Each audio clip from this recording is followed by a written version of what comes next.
இன்று கடவுளின் வார்த்தை. யாத்திராகமம் 28ஆம் அதிகாரம் 31ஆம் வசனம்.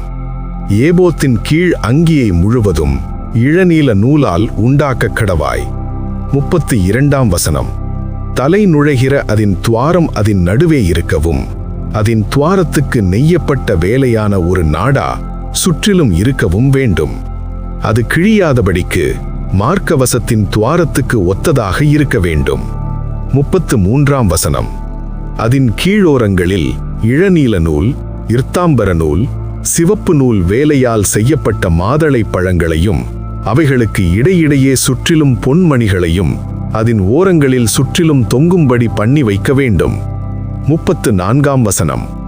அங்கியின் ஓரங்களில் சுற்றிலும் ஒரு பொன்மணியும் ஒரு மாதளம் பழமும் ஒரு பொன்மணியும் ஒரு மாதளம் பழமுமாய் தொங்குவதாக.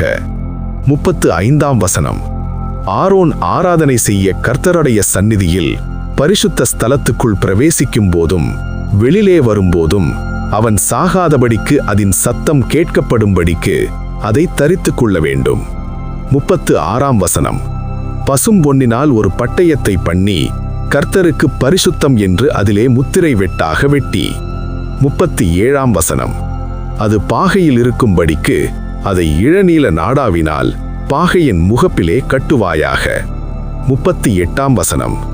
இஸ்ரவேல் புத்திரர் தங்கள் பரிசுத்த காணிக்கைகளாக படைக்கும் பரிசுத்தமானவைகளின் தோஷத்தை ஆரோன் சுமக்கும்படிக்கு அது ஆரோனுடைய நெற்றியின் மேல் இருப்பதாக.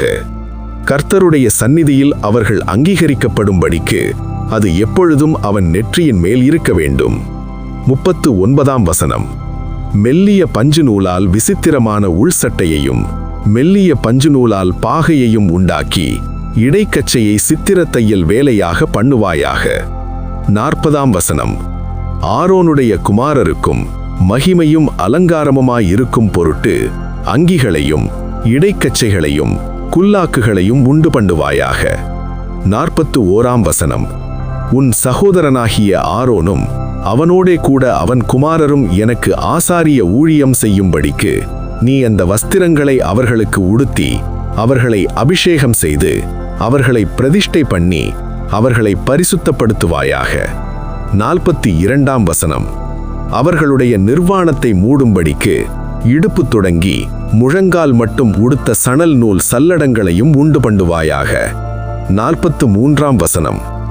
ஆரோனும் அவன் குமாரரும் பரிசுத்த ஸ்தலத்திலே ஆராதனை செய்ய ஆசரிப்பு கூடாரத்திற்குள் பிரவேசிக்கும் போதும் பலிபீட தண்டைக்கு சேரும் போதும் அக்கிரமம் சுமந்து அவர்கள் சாகாதபடிக்கு அவைகளை தரித்திருக்க வேண்டும்.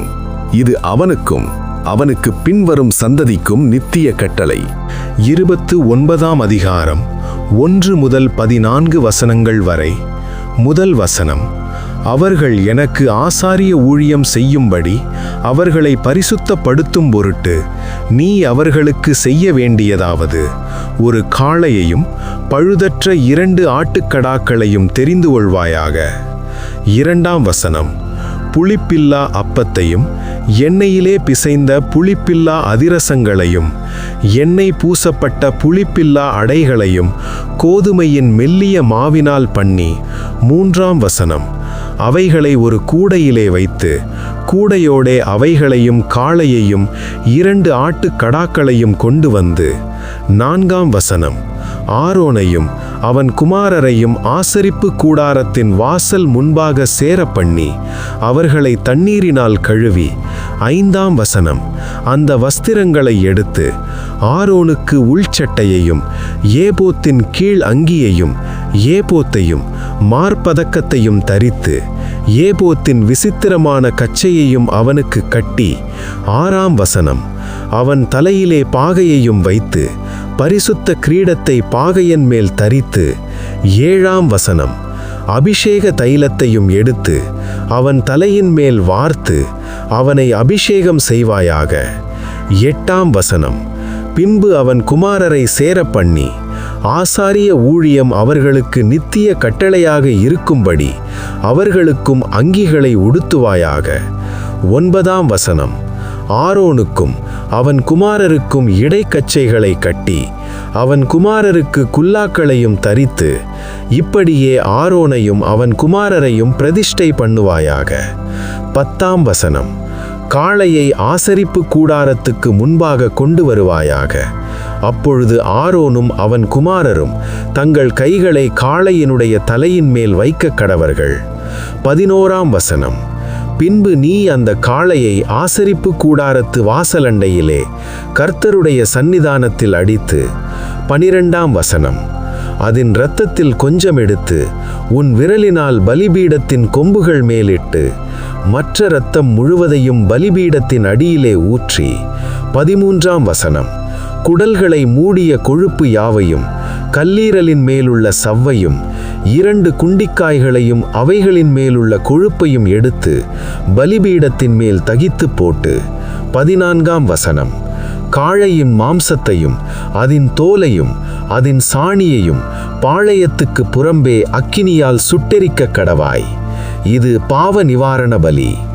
ஆமேன்.